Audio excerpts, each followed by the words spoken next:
Hi, Volume 6. Gotta get it straight. We're in Volume 6. This is my book, 70-year-old book. It's got two ladies on the front. And we are at Part 1, Story 10, Night with the Lions. Okay. When the Medo-Persians took possession of Babylon, they found Daniel in his house, but they did not kill him. Instead, learning that he had just been made the third ruler of the kingdom, they took him before Darius. We sometimes say Darius, and some people say Darius. I know some Dariuses, and Darius is spelled same. It's just this are my southern tongue, my born in the south tongue. Okay, let's get back to the story. It could well have been that the new king had already heard of Daniel during the that this famous Hebrew slave, which Nebuchadnezzar's prime minister. Certain it is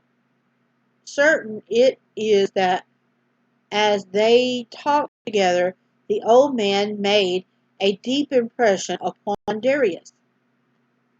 So much so that the king made up his new government and set over the kingdom 120 princes. He appointed Daniel the first of the three presidents in charge of them. Unfortunately, the other two presidents and the 120 princes did not like this plan. They thought it most unfair that anyone who had held an important position in Babylon should be put ahead of good, loyal Medo-Persians. So they thought somebody other than this person should be in charge. These jealous men did their best to get rid of Daniel. They spread wicked rumors about him, charging him with being a traitor, and accused him of one wrong thing after the other. But they couldn't prove any of these charges. Interesting. Sounds familiar, but let's get going.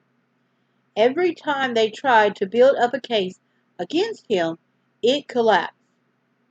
For as much as he was faithful, never was there any error or fault found in him. Daniel was so honest, so true, so loyal, that these men finally said one to another, "We shall find nothing against him unless it has to do with his religion." Knowing that Daniel never failed to say his prayers 3 times a day, morning, noon, and night, they plotted together to persuade King Darius to issue a decree that no one should pray as a petition of any god or man save himself for the next 30 days. The penalty being death in the lion's den. Darius, much flattered by the suggestion, signed the decree. Then someone came and told Daniel. He saw through the wicked scheme at once. But did he alter his lifelong plan of daily worship?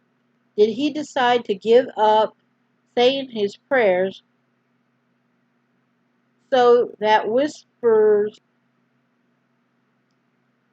Did he decide to give up saying his prayer, or to whisper them secretly out of sight? No, he did not. He had wit he had witnessed for he had witnessed for God all his life in this heathen city, and he was not going to give it up now, for it meant dying in a den of lions. All right, let it be so. He would be faithful unto death. So when David knew that the writing was signed, he went to his house, and his windows were open to his chamber towards Jerusalem.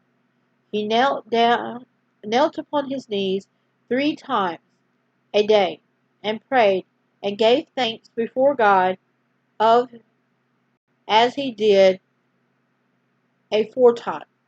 So it says, for always. Some of these big words from 1950s. Ugh. Okay. People were used to seeing Daniel pray at the window, but now they crowded the street before his house to witness quiet defiance his quiet defiance of the new law. Look at him, they cried. Doesn't he know about the king's decree? He'd know when he finds himself in the lion's den, says others. Meanwhile, the jealous prince hurried to Darius with the story. Now, too late, the king realized what they had led him to do. He was very angry, but having made a decree, there was nothing he could do but to order that Daniel be thrown to the lions. So Daniel was arrested and led through the streets to the den. What a procession that must have been! The aged prophet out in front, followed by the prince and many soldiers. Thousands of men and women, boys and girls looked on, many of them sad that this dear old man was going to be killed. But Daniel strode on unmoving, his trust in God unshaken. The doors of the den were open. Daniel walked in, but the lions did not touch him. Instead, they slunk away, as though afraid of him. All that night, while Daniel prayed, they paced to and fro, growling now and then, but never trying to attack him. Early in the morning, Daniel heard a familiar voice, and it's got 2 pictures. Got them looking up at Daniel, and Daniel doing his prayers. It's a 2-pager. And that's the folks down at the bottom, pointing up to him, and Daniel praying.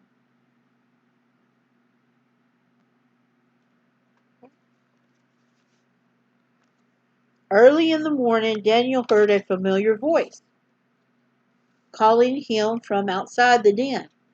It was the king. Daniel, Daniel, cried Darius, servant of the living God.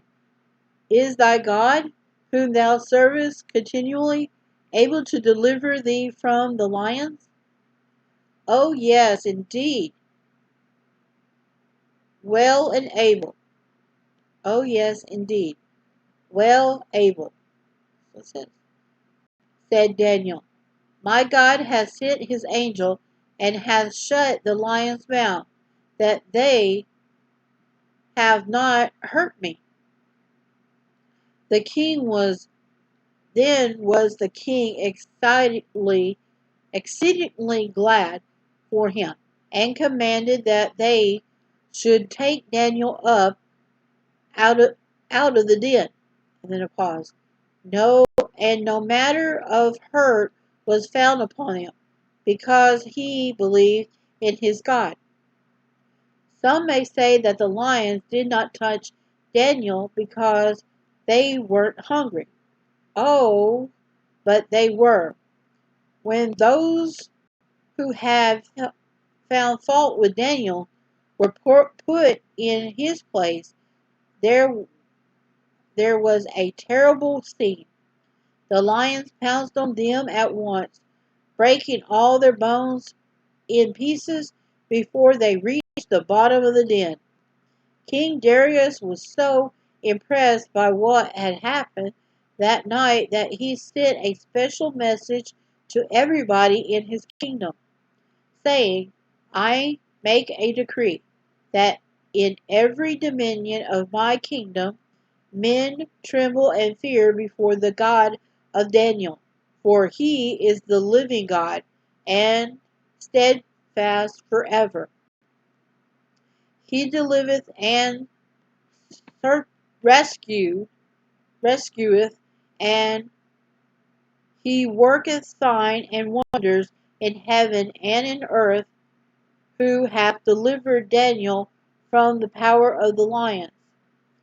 This wonderful message came down across the centuries to you and me. For the God who lived in Daniel's day is just the same today. Steadfast forever, he still delivers and rescues those who trust him. And then it has a painting by Craig Collins, Daniel and the Angels. And this version has, him standing away from the lions and then pacing. Okay, let me read the caption. Because Daniel continued to pray to the true God, whom he had worshipped all his life, he was thrown into a den of lions, but an angel protected him by shutting the lion's mouth. And that's their version.